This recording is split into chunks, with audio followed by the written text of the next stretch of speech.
bolun akmak sözün sözlümüz atın ne sağıdın yaralı gelini dost bolan dostunun sırrın gizlimiz atın ne sağıdın yaralı gelini dost bolan dostunun sırrın gizlimiz atın ne sağıdın yaralı gelini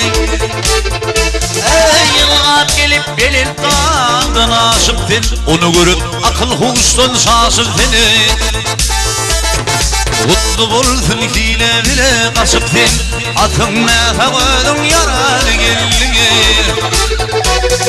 mutlu bulsun hile bile kaşıptın atın ne sağıdın yaralı gelini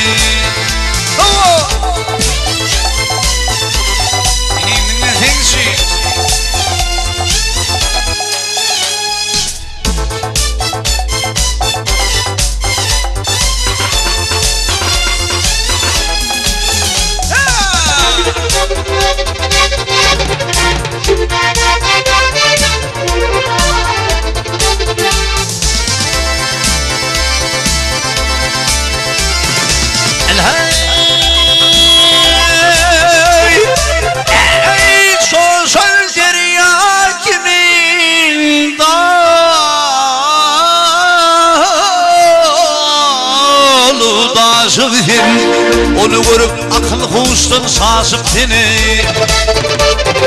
Bırna şarına şağına düşüptün atın ne sağıdın yaralı gelini harman eli aşağına düşüptün atın ne sağıdın yaralı gelini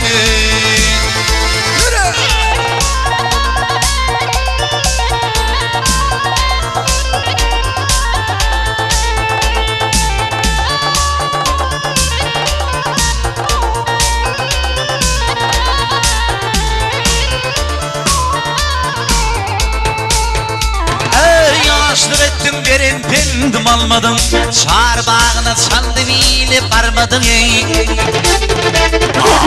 aşık aydım birden uzman almadım atım ne sağıdın hali geldi aşık aydım birden uzman almadım atım ne sağıdın yaralı geldim atım ne sağıdın yaralı